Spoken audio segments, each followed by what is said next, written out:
আঙ্গো দাদারা ছিল অনেক, আঙ্গো বাপেরা ছিল অল্প, আর আমরা যারা ব্রাজিল ফ্যান তাকে আছে সবুজ ওরা গল্প। যাও মনা মুতি আসি মুতি যাও, আর কোনো সুযোগ নাই। রাস্তার ভিতরে বাড়িতে পাইতাম না, এখন পোলা পানি দেখলে বলবো ভাই আপনার 3 পিস কই, ভাই আপনার 3 পিস কই। আগে দেখতো 7 আপ, এখন দেখবো 3 পিস। মানে বেইজ্জতি করবি, এরকম করি বেইজ্জতি। তাদের ঘরের মাঠে একটু নিজেদের ইজ্জতটা রাখতে পারলি না ভাইয়া। মানে লাস্ট 6টা বছর তাদেরকে হারাইতে পারি না। এখন এই যে এখন তো তারা বলবো যে কি মেসিও তো খেলে নাই, মেসি যদি দায়িত্ব তাহলে এই যেমন কনফার্ম 7 আপ না আপার 10 হয়ে যেত ডাইরেক্ট ভাইয়া।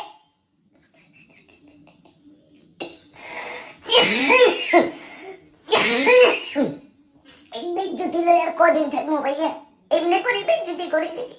আরে বেটা মেসি সহ যদি 3-4টা গোল খাইতে তাহলে একটা কথা ছিল। মেসি সারা এমনি করে আঙ্গো প্যান্টটা খুলি আমাদেরকে পদে পদে করে দিছে। আর্জেন্টিনার ফ্যানদের জন্য তো আমি এখন ফেসবুকে আসতে পারতাম না। বিদায়।